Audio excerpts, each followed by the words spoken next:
3일상 26장 13절에서 25절 말씀 끝절까지 한 절씩 교독하시고 마지막 절은 함께 읽겠습니다. 13절 제가 먼저 읽습니다. 이에 다윗이 건너편으로 가서 멀리 산꼭대기에 서니 거리가 멀더라.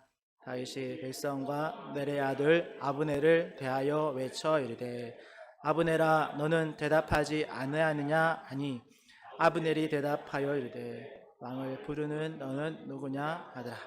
다윗이 아브넬에게 이르되 내가 용사가 아니냐 이스라엘 가운데에 너 같은 자가 누구냐 그러한데 내가 어찌하여 내 주 왕을 보호하지 아니하느냐 백성 가운데 한 사람이 내 주 왕을 죽이려고 들어갔었느니라. 행한 이 일이 옳지 못하도다. 여호와께서 살아 계심을 두고 맹세하노니 여호와의 기름 부음 받은 너희 주를 보호하지 아니하였으니 너희는 마땅히 죽을 자이니라.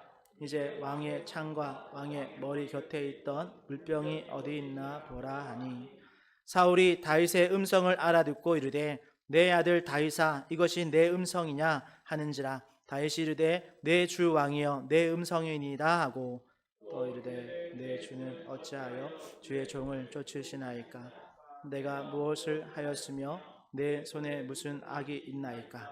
원하건대 내 주 왕은 이제 종의 말을 들으소서. 만일 왕을 충동시켜 나를 해하려 하는 이가 여호와시면 여호와께서는 제물을 받으시기를 원하나이다마는 만일 사람들이면 그들이 여호와 앞에 저주를 받으리니 이는 그들이 이르기를 너는 가서 다른 신들을 섬기라 하고 오늘 나를 쫓아내어 여호와의 기업에 참여하지 못하게 함이니이다. 그런즉 청하건대 여호와 앞에서 먼 이곳에서 이제 나의 피가 땅에 흐르지 말게 하옵소서.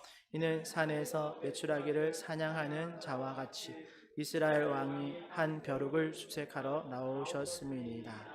사울이 이르되 내가 범죄하였도다. 내 아들 다윗아 돌아오라. 내가 오늘 내 생명을 귀하게 여겼은즉 내가 다시는 너를 해하려 하지 아니하리라. 내가 어리석은 일을 하였으니 대단히 잘못되었도다 하는지라. 다윗이 대답하여 이르되 왕은 창을 보소서. 한 소년을 보내어 가져가게 하소서. 여호와께서 사람에게 그의 공의와 신실을 따라 갚으시리니 이는 여호와께서 오늘 왕을 내 손에 넘기셨으되 나는 손을 들어 여호와의 기름 부음 받은 자 치기를 원하지 아니하였음이니이다. 오늘 왕의 생명은 여호와께서 중히 여기셔서 모든 환난에서 나를 구하여 내시기를 바라나이다 하니라. 사울이 다윗에게 이르되 내 아들 다윗아 내게 복이 있을지로다. 내가 큰 일을 행하겠고 반드시 승리를 얻으리라 하니라. 다윗은 자기 길로 가고 사울은 자기 곳으로 돌아가니라. 아멘. 네, 잘 읽으셨습니다. 오늘은 하나님의 주권을 의지하는 사람이라는 제목으로 하는 말씀 전하려고 합니다. 여러분 옆에 있는 분과 이렇게 인사하겠습니다. 사랑하고 축복합니다. 사랑하고 축복합니다. 잘 오셨습니다. 잘 오셨습니다. 네, 오늘 제목이 하나님의 주권을 의지하는 사람인데요. 우리 3일상을 매일 조금씩 읽어가고 있고 우리 이 이야기는 26장 1절에서 12절의 말씀 앞에 있었던 사건에 이어지는 내용입니다. 여러분 보통 우리가 사람이 하나님의 주권을 믿는다라고 말하는 것과 그 말대로 살아가는 것은 조금 다른 것을 우리가 알 수 있습니다. 왜냐하면 우리는 종종 말로는 내가 하나님을 의지합니다. 하나님이 나를 다스리십니다. 내가 하나님께 맡깁니다. 라고 말하지만 사실 우리가 어떤 순간에 불쑥 막상 억울한 일을 당하거나 누군가에게 어떤 공격을 받으면 우리가 그걸 그대로 내 감정대로 받아치거나 또 그걸 정당한 내 어떤 모습을 해명하기 위해서 애쓰는 경우가 많죠. 그래서 내 권리가 침해되면 스스로 해결할 때가 많습니다. 그렇게 우리는 우리의 문제를 하나님의 주권에 맡긴다라고 하지만 순간순간 그렇게 못하는 우리의 모습들을 볼 때가 있습니다. 그래서 오늘은 이 다윗의 이야기 그리고 다윗과 사울의 이야기를 통해서 정말 하나님의 주권을 믿는 사람은 어떻게 행동하는지를 조금 말씀을 통해서 살펴보려고 합니다. 먼저는 1절에서 12절에 나와 있는 배경을 간단하게 설명하려고 하는데요. 다윗이 사울을 피해서 도망 다녔다는 건 우리가 사무엘상을 계속 다루고 있기 때문에 보았을 것이고, 특별히 오늘 말씀은 지난번과 비슷한 상황이 연출되어집니다. 사울이 다윗을 쫓아서 광야로 들어왔다는 소식을 듣고 다윗이 이번에는 직접 사울의 진영을 시찰을 가고 몰래 사울의 진영을 살핀 이후에 사울의 진영 안으로 사울을 만나러 다윗이 아비새라는 장수와 함께 사울 중심으로 들어가서 군영 진영 안에 진영 중간에서 잠을 자고 있는 사울을 만납니다. 그 당시에 오늘 우리가 지난 첫 시간 기도회 때도 보았지만 하나님께서 모든 군사들을 다 잠들게 하심을 통해서 아무런 피 흘리지 않고 사울에게까지 갔고, 그리고 다윗은 사울의 창과 물병만 들고 나오는 것을 볼 수 있죠. 얼마든지 다윗이 사울을 죽일 수 있는 상황이었지만 다윗은 그렇게 하지 않습니다. 왜 그렇게 할까? 결과적으로는 다윗이 하나님의 주권을 인정하고 주권을 믿는 사람이었기 때문에 그렇죠. 그래서 오늘은 이 이야기를 통해서 또 이 상황을 통해서 하나님의 주권을 의지하는 사람이 어떻게 행동하는지를 세 가지 정도로 나누어서 살펴보려고 합니다. 첫 번째로는 오늘 아비새라는 장수가 다윗 앞에 사울 앞에 갔을 때 했던 말과 그리고 다윗의 반응을 가지고 조금 생각해 보려고 하는데요. 아비새라는 장수가 적진 한가운데서 자고 있는 사울 앞에 갔을 때 아비새는 다윗에게 이렇게 말합니다. 오늘 말씀을 보면 하나님께서 당신의 원수를 오늘 당신의 손에 넘기셨습니다. 당신이 원하는 대로 얼마든지 할 수 있는 순간이 왔으니까 당신이 사울을 죽이기 좀 그렇다면 나한테 그냥 말씀만 하십시오. 나한테 허락만 하시면 제가 여러 번 찌를 필요도 없고 단번에 땅에 박아버릴 수 있으니까 내게 허락만 해주십시오 라고 요청하죠. 그런데 다윗은 그것을 거절합니다. 여러분, 다윗의 선택은 왕을 죽이려고 온 것이 아니다라는 것을 아비새에게 말하고, 그리고 하나님께서 그 왕을 하나님의 주권 안에서 행하실 거니까 우리 그냥 창과 물병만 들고 나가자라고 말하고 거기서 빠져나오죠. 그리고 그 다음날 날이 밝을 때에 다윗이 오늘 본문부터 이제 나오는 얘기죠. 산 멀리 꼭대기에서 아브넬을 찾아서 부릅니다. 아브넬은 여러분 사울의 장군이었습니다. 가장 측근이고 숙부이기도 하고 모든 군대를 통치하는 그런 장군이었는데 다윗은 아브넬을 부르면서 아브넬을 책망합니다. 네가 이스라엘에 너만한 장수가 없는데 네가 어떻게 왕을 보호하지 않고 그렇게 자고 있을 수 있느냐. 그리고 밤새 너희 가운데 한 사람이 왕을 죽이러 들어갔다가 나왔다라고 말하죠. 그런데 여러분, 우리가 센스가 좀 있는 분들은 오늘 본문 읽다가 이런 질문이 생길 겁니다. 어저께 밤에 다윗과 아비새라는 두 사람이 이스라엘 진영에 지금 사울 앞에 갔다가 왔는데 다윗이 오늘 말하는 거 보니까 한 사람이 너희 안에 들어갔다 나왔다. 사울을 죽이려고 갔다가 왔다라고 이렇게 말하죠.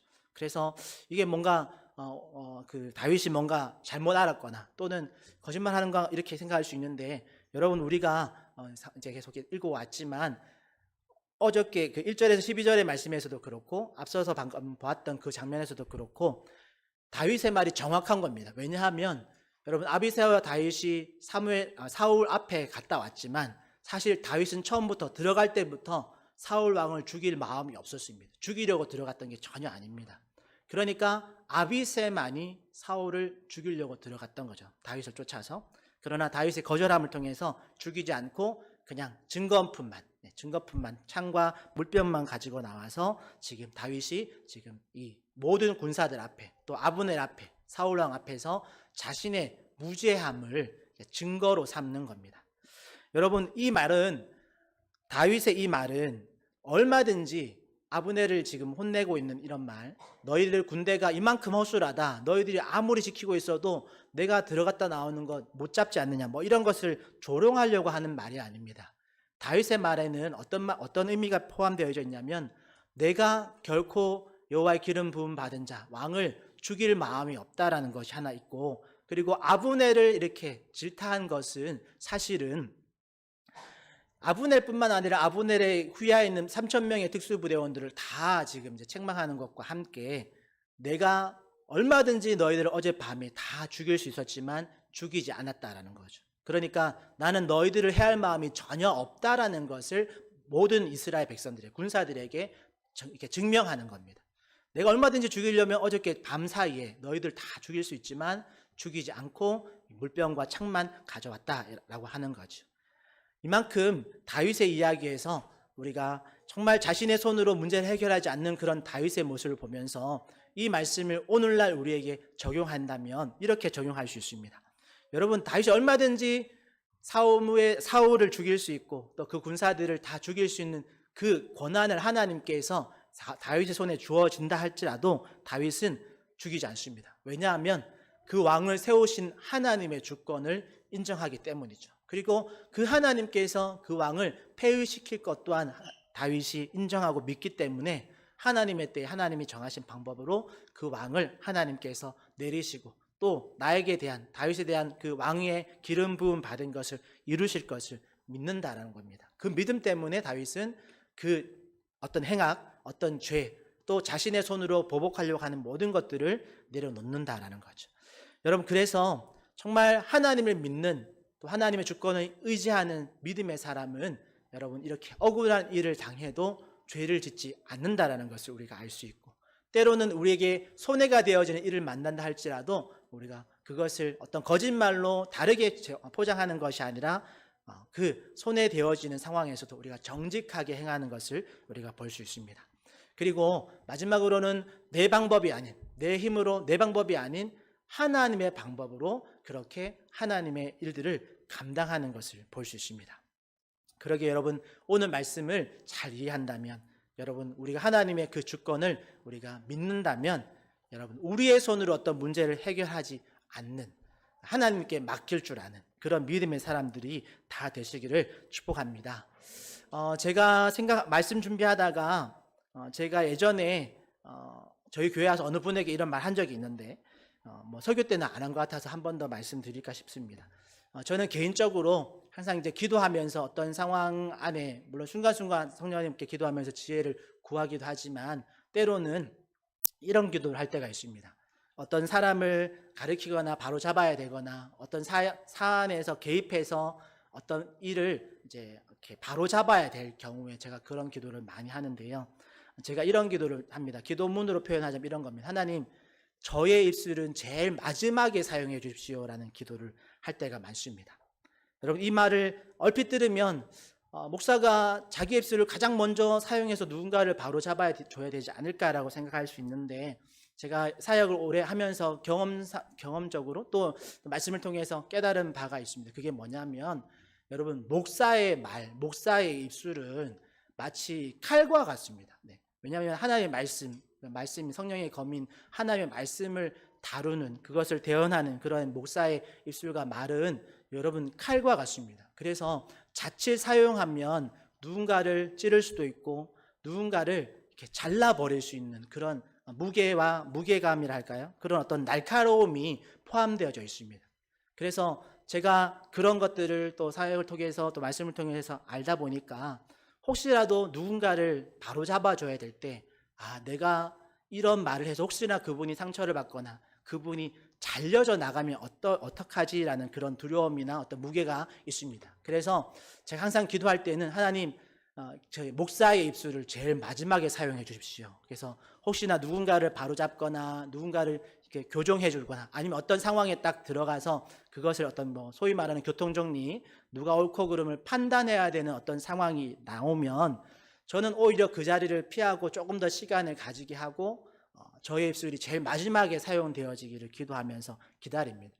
왜냐하면 사역하면서 많이 경험해 본 것 중에 하나가, 목사가 어떤 상황에 딱 들어가서 그것을 빨리 정리해버리면 빨리 끝날 수는 있는데, 문제는 목회자의 입술에 그 말이 누군가를 잘라버릴 수 있는 그런 날카로움과 무게감이 있기 때문에 그렇다라는 거죠. 그래서 항상 기도하면서 또 하나 그렇게 기도하면서 경험한 것들이 많습니다. 그게 뭐냐면, 굳이 목사가 말 안 해도 하나님이 또 다른 누군가의 입술을 통해서 또 다른 어떤 상황들을 열어셔서 그 문제를 해결하실 경우도 많고, 또 어떤 트러블이 있거나 어떤 공동체에 어떤 불협화음들이 있을 때 목사가 그걸 지적하거나 잔소리하지 않아도 하나님께서 다양한 방법으로 그것을 해결하시고 바로잡는 것들을 보았기 때문에, 그러다 보니까 그런 믿음이 더 저에게는 있고, 그리고 그러다 보니까 더 말조심을 합니다. 네.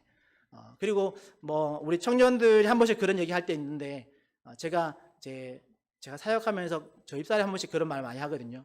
이제 청년들한테 말 좀 놓으라고. 네, 제가 청년들한테는 말을 잘 못 놓는 편인데, 그것도 약간 말조심하는 그런 것들이 몸에 배이다 보니까, 저는 제가 학생회 때부터 이렇게 그냥 말 놓고 키웠다 해야 되나? 이렇게 그렇게 양육한 학생들이 청년 됐을 때는 그냥 편하게 그냥 이름도 부르고 편하게 이렇게 말을 놓는데, 처음 만났을 때부터 청년으로 만난 우리 그 청년들한테는 제가 말을 잘 못 놓습니다. 그냥 누구누구 선생님, 뭐 누구누구 형제, 뭐 누구누구 자매님 뭐 이렇게 부르는데, 그게 여러분들이 불편할 수 있는데 저는 되게 편하거든요. 네, 왜냐하면 제가 누군가를 함부로 대하는 것이 저한테는 이렇게 좀 불편한 거라서, 그래서 혹시나 우리 청년들도 목사님이 말을 아직 안 놓으신다 싶으면, 여러분들이 어려워해서 말을 안 놓는 게 아니라 제가 혹시라도 실수하게 될까봐 말을 안 놓는 거니까 그렇게 이해해 주시면 좋겠고, 또 편해지면 나중에 좀 더 적응이 되면 아마 말을 놓을 겁니다. 그러면 또 갑자기 목사님 왜 말을 놓지 뭐 이렇게 하지 마시고, 이제 목사님이 좀 편해지셨구나 이렇게 생각해 주시면 감사하겠습니다. 그래서 여러분, 오늘 말씀처럼 여러분들도 혹시라도 내가 누군가를 지적하고 누군가를 바로잡아야 줘야 될 때, 한 번쯤 오늘 다윗의 이 모습을 보면서 내가 하나님의 주권을 인정한다면 먼저 하나님께 기도하고, 그리고 하나님께서 내가 기도했으니까 하나님께서 그 사람을 또 바로잡아 주시겠지, 또 하나님께서 다른 방법으로 내가 아닌 또 다른 누군가를 통해서 또 말씀하시겠지. 그런데 그렇게 기도하다가도 어떤 순간에는 하나님이 나를 결과적으로 사용하실 때가 있거든요. 그럴 때는 여러분, 우리가 기도했기 때문에 하나님께서 나를 통해서 말하라고 지금 나에게 이런 상황을 주시는구나 생각하시고, 기도하면서 또 그분을, 또 어떤 상황들을 잘 조리 있게 또 지혜롭게 잘 감당하시는 그런 저와 여러분 되시기를 축복합니다. 다음으로 두 번째 말씀에 보면, 하나님의 주권을 의지하는 사람은 여러분 사람보다 하나님께 자신의 억울함을 호소합니다. 우리 17절에서 20절 말씀에 보면 사울과 다윗의 이 대화가 이제 나오는데요. 다윗이 아브넬을 꾸짖는 그 소리를 사울이 듣습니다. 그리고 이제 중간에 끼어듭니다. 그리고 사울이 다윗을 뭐라고 부르냐면, 다윗의 음성을 알아듣고 내 아들 다윗아라고 이렇게 말합니다. 지금 이렇게 멀리 떨어져 있는 상황이기 때문에 저기 멀리 보이는 사람이 소리치고 있으니까, 근데 음성을 듣고 다윗인 줄 알고 사울이 내 아들 다윗아, 이것이 너의 음성이냐라고 이제 묻죠. 그런데 다윗의 대답이 아주 또 흥미롭습니다. 다윗이 뭐라고 대답하냐면, 여러분 오늘 성경에 가지고 계시니까 이렇게 대답합니다. 내 주 왕이여, 내 음성이 맞습니다. 다윗의 음성이 맞습니다. 이라고 이렇게 대답합니다. 여러분, 이 상황을 우리가 잘 이해한다면 사실 다윗이 사울과의 관계가 또는 그런 감정이 좋을 법하지 않거든요. 좋은 감정이 아닐 수 있는데, 그런데 지금 다윗은 계속해서 자기를 죽이려고 쫓아오는 그 사울 왕을 한 번도 이렇게 뭐 폄하하거나 또는 어떤 짜증 섞인 말로 또는 뭐 당신이라고 말한 적도 한 번도 없습니다. 오늘 말씀해 보면 내 주 왕이여, 그리고 자신을 마치 벌레와 같이, 또 어떤 그 이와 같이 그런 존재로 이렇게 표현하면서 자신을 극단적으로 낮추고 사울 왕을 나의 주인으로, 자신은 그의 주의 종으로 그렇게 표현하면서 계속적으로 그 겸손한 모습을 잘 유지하는 것을 볼 수 있습니다. 어떻게 보면 우리가 관계가 틀어지면 상대방을 부르는 그 호칭도 우리가 어떻게 높여 부르는 것이 껄끄러울 수 있는데, 그런데 이 다윗은 계속적으로 사울 왕을, 자신을 죽이려고 쫓아다니는 그 사울 왕을 나의 주 왕으로 그렇게 표현한다라는 거죠. 그것이 이미 다윗 안에 그 마음의 방향성, 태도가 그렇게 잘 정비되어지고 있음을 볼 수 있습니다. 그리고 다윗이 계속 말합니다. 내 주 왕이여 말하고 이렇게 말하죠. 내 주는 어찌하여 주의 종을 쫓으시나이까. 이 표현에서도 자신을 낮추고 있고, 그리고 왜 주인이 왜 종을 쫓아 나옵니까? 이런 말을 하는 거죠. 그리고 또 한 가지 말하는 것은 내 손에 무슨 악이 있나이까? 라고 말합니다. 이 말은 내가 당신을 해할 마음이 없었다라는 것, 또 당신에게 어떤 해도 입히지 않았다라는 것을 분명히 하고 있는 거죠. 그러면서 지금 19절의 말씀에 보면 그 말의 이 대화의 주도권이라고 할까요? 어떤 방향성을 하나님께로 맞춥니다. 여러분 19절의 말씀에 보면 만일 나를 해하려고 하는 이가 여호와시면 여호와께서 재물을 받으시길 원합니다. 하나님의 뜻이 이루어지기 원한다라는 거죠. 그러니까 하나님께서 나를 이렇게 심판하시고 계시는 것이라면 하나님의 뜻이 이루어지길 원합니다. 그런데 그 말씀 이후에 보면 만일 이것이 사람의 뜻이라면 그 사람은 여호와께 저주를 받기 원합니다 라고 말하면서 이 관계에서 하나님께서 개입해 주셔서 하나님께서 옳고 그름을 판단해 주실 것을 하나님께 맡기고 있습니다. 그러니 다윗은 지금 하나님께 자신의 억울함을 호소하고 있는 거죠. 물론 사울 왕에게도 내가 무슨 죄를 지었습니까? 이런 것들을 분명하게 자신의 무죄함을 증거하기도 하지만 결과적으로는 이 옳고 그름의 판단을 하나님께 맡기고 있다는 겁니다. 우리 같으면 어떤 억울함이 일이 생길 때 이제 이 상황을 내 쪽으로 나에게 유리한 상황으로 어떤 여론을 만들거나 사람들에게 내가 옳음을 이렇게 인정받으려고 내가 무엇을 잘못했냐 이렇게 여러 사람에게 쫓아다니면서 이러이러했는데 내가 정말 잘못한 거냐 이런 식으로 물어보면서 나의 편들을 찾아 나설 텐데 다윗은 그렇게 하지 않았습니다. 아무에게도 자신의 억울한 마음을 털어놓지 않고 오히려 하나님께 그것을 의지하고 있는 거죠. 그리고 다윗은 그렇게 사람을 찾아다니는 것이 아니라 하나님께 자신의 정직함 또 자신의 어떤 그런 정결함을 기도하면서 하나님께 올려드리고 있더라는 거죠. 그리고 다윗은 이것을 판가름하시는 그래서 갚으시는 것까지 소위 말하는 그 보복까지도 자신이 행하는 것이 아니라 하나님께 기도하면서 하나님께 맡겨드리는 것을 볼 수 있습니다. 그러니 하나님의 주권을 의지하는 사람은 이렇게 사람보다 하나님께 자신의 억울함을 호소하더라는 거죠. 그리고 보면 결과적으로 여러분 하나님의 주권을 의지하는 사람은 억울함이 없는 사람이 아닙니다. 여러분 억울함이 생겼을 때 하나님의 주권을 의지하는 사람은 하나님께 그 억울함을 가져가는 사람입니다. 여러분 이것이 너무너무 중요한 우리의 삶의 지혜, 신앙생활의 지혜입니다. 여러분 우리가 하나님이 살아계신 것, 하나님께서 전능하신 것, 하나님께서 이 상황을 이렇게 좌우하실 수 있다라는 것, 그 하나님의 주권을 믿는 사람은 여러분 억울한 일이 생겼을 때 내가 그 억울함을 해결하기보다 하나님께 내 억울함을 호소하는, 하나님께 그 억울함을 가지고 하나님께로 나아가는 사람이 진정으로 지혜로운 성도입니다. 여러분 이것을 꼭 기억하시기를 바랍니다. 여러분 사탄이 우리의 마음, 특별히 우리가 바르고 또 선하게 살려고 하면 할수록 사탄이 우리를 시험하는 것이 그런 겁니다. 바른 것으로 시험합니다. 바른 것으로. 이게 무슨 말이냐면 억울하게 만든다라는 거죠. 우리는 정결하게, 정법하게, 바르게 하려고 그렇게 살려고 노력하면 할수록 사탄이 그 바르게 살려고 하는 걸 가지고 이렇게 누군가를 통해서 모함하거나 뒤집거나 우리를 억울한 상황으로 몰아갈 때가 있습니다. 그럴 때 여러분 우리가 사탄의 그 억울하게 하는 그런 상황에 이렇게 매여서 넘어지면 똑같이 우리가 싸우고 또 그렇게 억울함을 정당함을 증명하기 위해서 하다 보면 누군가에 상처 주고 넘어뜨리죠. 그런데 여러분 정말 지혜로운 성도는 어떻게 하냐면 억울한 일이 생겼을 때 하나님께 그 억울함을 가지고 나아가는 겁니다. 그러면 사단이 제 표현을 하면 그냥 좀 쉽게 표현하면 이렇습니다. 제 표현으로 하면 여러분 사단이 우리를 넘어뜨리려고 그런 어떤 억울한 상황을 만들 때 우리가 하나님께 그걸 호소하고 하나님께 가지고 나가고 하나님께 자꾸 가까이 가잖아요. 그러면 사단이 몇 번 해보다가 압니다. 아, 얘는 고난을 줘도 얘는 어떤 억울한 상황을 만들어도 싸우거나 화내거나 자기의 정당함을 막 드러내기 위해서 그렇게 하지 않고 자꾸 하나님한테 가는구나. 하나님께 자꾸 억울함을 가지고 나가는구나. 여러분 사탄이 제일 싫어하는 게 하나님한테 가까이 가는 거거든요. 그런데 자기가 이 사람을 넘어뜨리려고 억울한 상황을 발생시켰는데도 불구하고 그걸 가지고 하나님께 자꾸 가면 사탄이 몇 번 해보다가 안 합니다.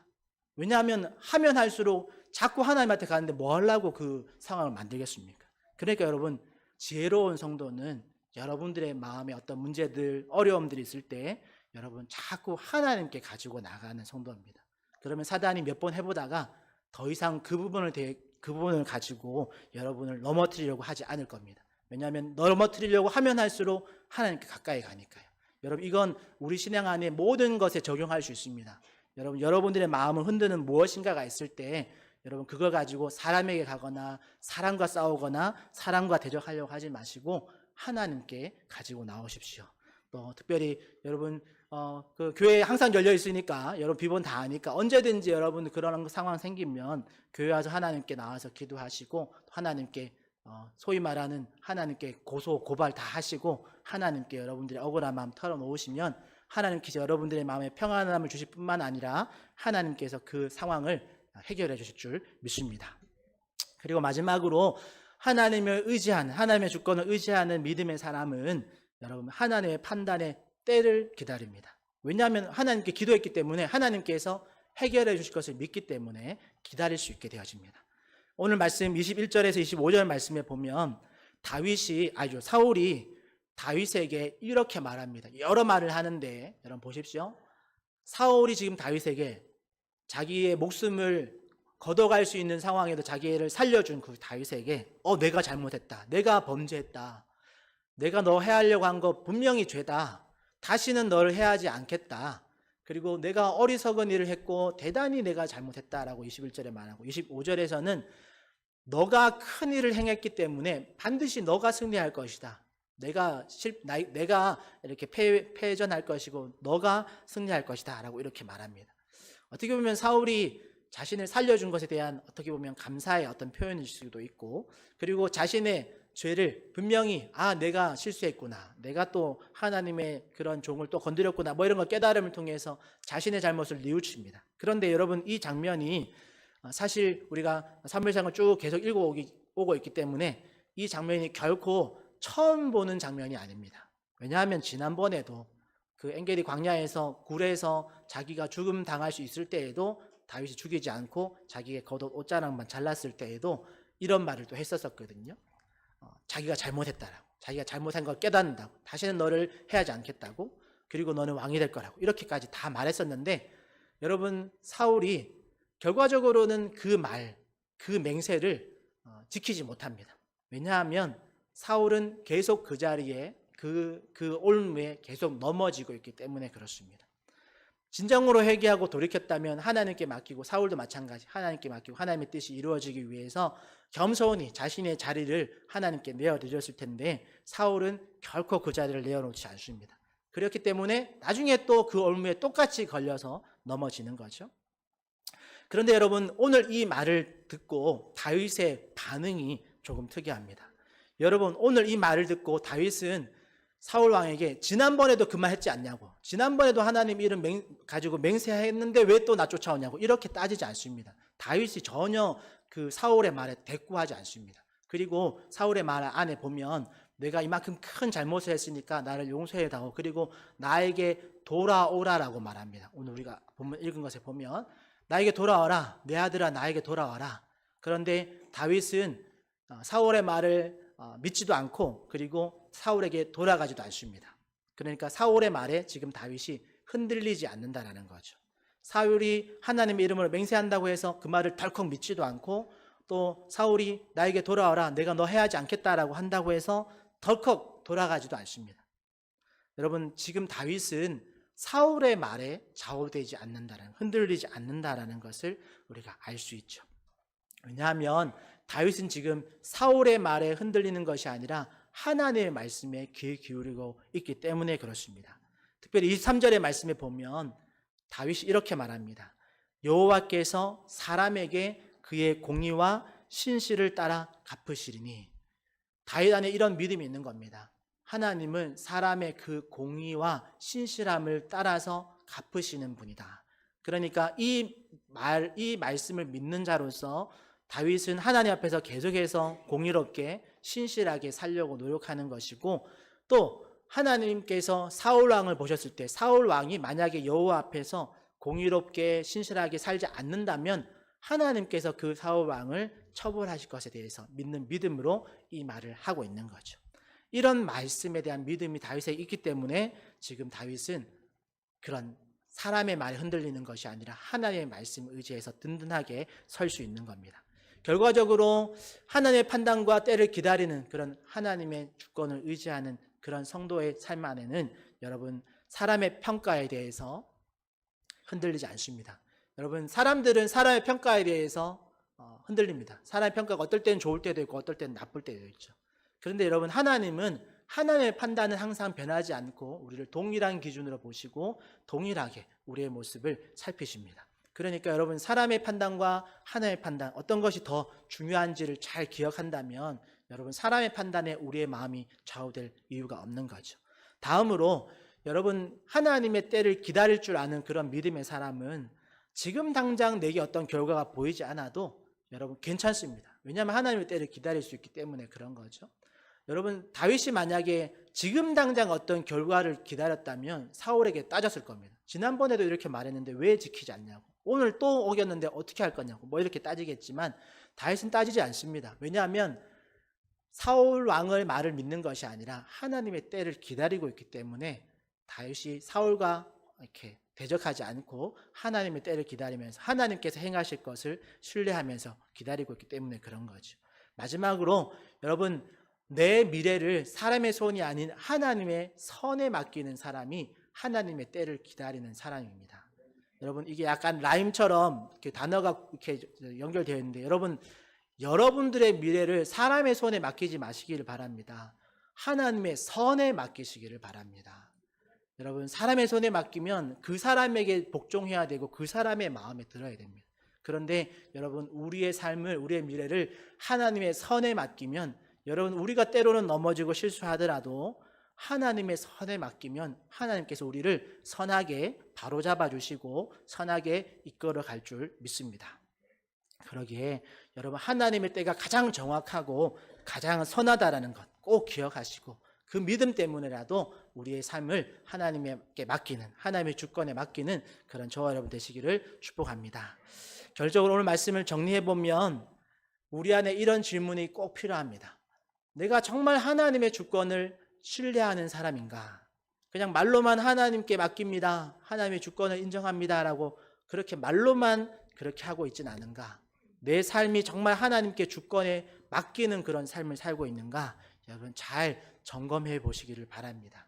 여러분, 오늘 세 가지로 하나님의 주권을 의지하는 사람의 특징을 살펴보았는데 정리하면 첫 번째는 하나님의 주권을 의지하는 사람은 자기의 손으로 문제를 해결하지 않는다고 했습니다. 하나님께 맡긴다고 했습니다.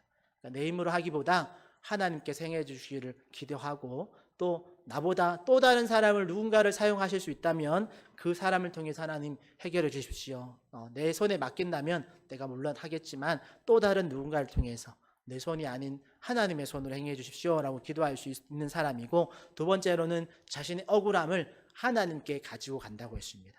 여러분들에게 억울한 어떤 상황들을 하나님께 가장 먼저 가져가시고 호소하시고 그래서 하나님께서 그 상황에 개입하시는 그런 경험들을 많이 하시기를 바랍니다.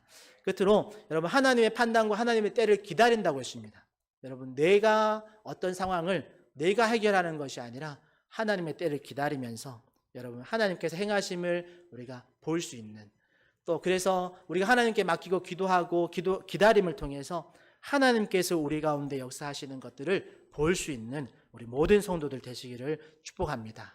그렇게 우리가 하나님의 그 주권, 우리 하나님께 기도한다라는 거, 하나님께 맡긴다라는 것은 하나님의 주권에 우리의 삶을 맡겨드린다라는 거거든요. 그러니까 여러분, 하나님께 기도하고 맡긴 것은 하나님께서 이루실 것을 믿으면서 여러분 그때를 잘 기다리시고 또 억울한 상황들 하나님께 잘 또 호소하시고 하나님께 털어놓으시고 우리는 항상 주님이 주시는 평안과 감사로 살아가시는, 그렇게 우리가 하나님 앞에 온전하게 붙들림 받아서 또 건강한 신앙생활을 하시는 우리 모든 성도들 되시기를 예수님의 이름으로 축복합니다. 아멘.